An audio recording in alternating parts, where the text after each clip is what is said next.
I didn't want to come, and I don't want to be here. I'm the son of an Atlanta City police officer. My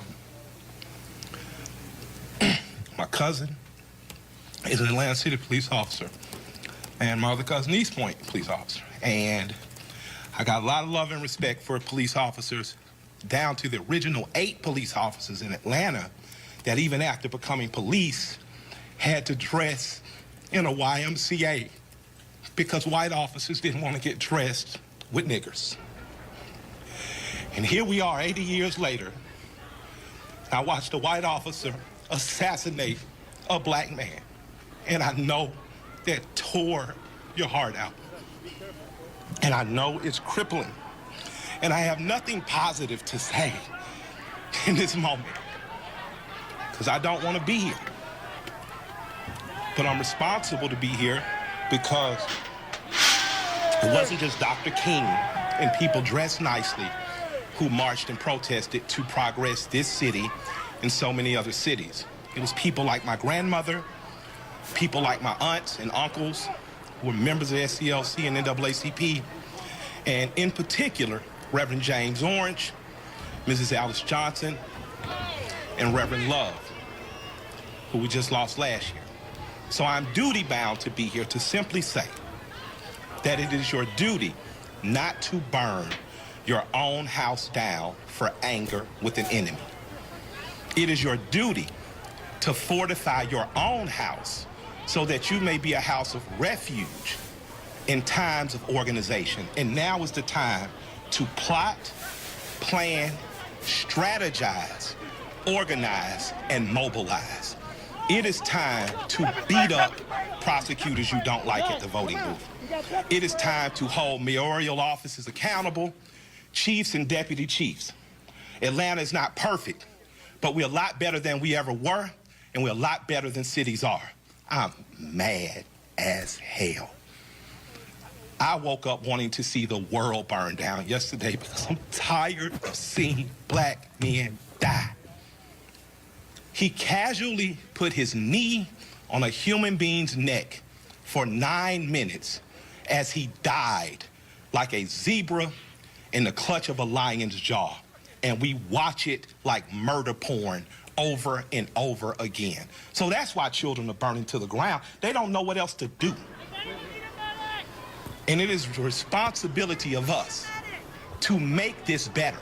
Right now, we don't want to see one officer charged. We want to see 4 officers prosecuted and sentenced.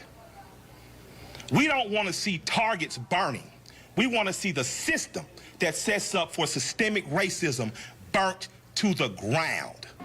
And as I sit here in Georgia, home of Stevens, Georgia, former vice president of the Confederacy, white man said that law, fundamental law, stated that whites were naturally the superior race, and the Confederacy was built on a cornerstone. It's called a cornerstone speech. Look it up. The cornerstone speech that blacks would always be subordinate. That officer believed that speech because he killed that man like an animal.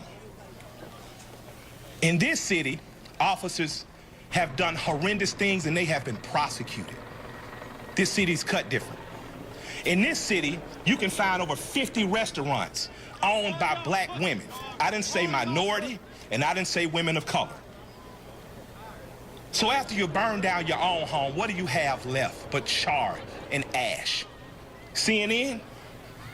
Ted did a great thing.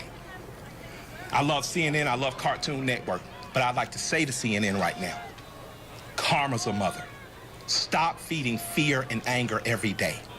Stop making people feel so fearful. Give them hope. I'm glad they only took down a sign and defaced a building and they're not killing human beings like that policeman did. I'm glad that they only destroyed some brick and mortar and they didn't rip a father from a son. They didn't rip a son from a mother like the policeman did. When a man yells for his mother in duress and pain and she's dead, he is essentially yelling, please, God, don't let it happen to me. And we watch that. So my question for us on the other side of this camera is after it burns, Will we be left with charred, or will we rise like a phoenix out of the ashes that Atlanta has always done? Will we use this as a moment to say that we will not do what other cities have done, and in fact, we will get better than we've been? We got good enough to destroy cash bonds. You don't have to worry about going to jail for something petty. We got smart enough to decriminalize marijuana. How smart are we going to be in the next 15 or 20 years to keep us ahead of this curve? So that much like when South Africa suffered apartheid, you had Andy and other politicians that could make sure that Atlanta said, Coca-Cola, we love you, but if you don't pull out of South Africa, we're going to leave.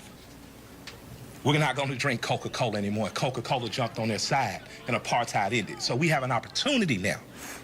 Because I'm mad, I don't have any good advice. But what I can tell you is that if you sit in your homes tonight, instead of burning your home to the ground, you will have time to properly plot, plan, strategize, and organize and mobilize in an effective way. And two of the most effective ways is first taking your butt to the computer and making sure you fill out your census so that people know who you are and where you are. The next thing is making sure you exercise your political bully power and going to local elections and beating up the politicians that you don't like. You got a prosecutor sent your partner to jail and you know it was bullshit, put a new prosecutor in there. Now's your election to do it. You want a different senator that's more progressive, that promotes marijuana through, now is the time to do that. But it is not time to burn down your own home. I love and I respect you. I hate I don't have more to say.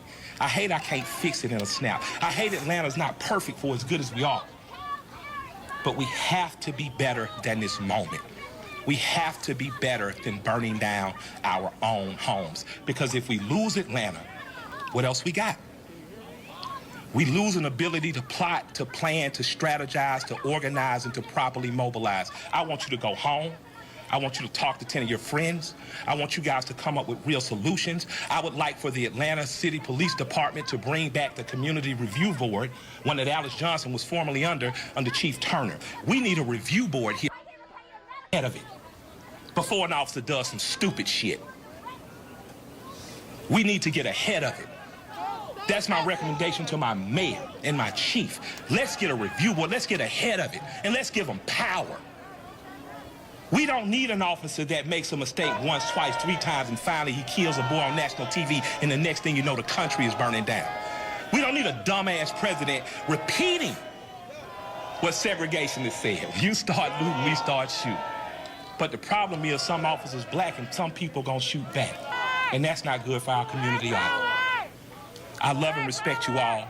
I hope that we find a way out of it because I don't have the answers, but I do know we must plot, we must plan, we must strategize, organize, and mobilize. Thank you for allowing me some time to speak. I'd like to appreciate our chief for what she said on YouTube. I thought it was very bold to do. I'd like to appreciate our mayor for talking to us like a black mama and telling us to take our ass at home. And I'd like to thank my friend for convincing me to come here. And I'll defer to Joe Beasley now because he knows a hell of a lot more than we do. Thank y'all.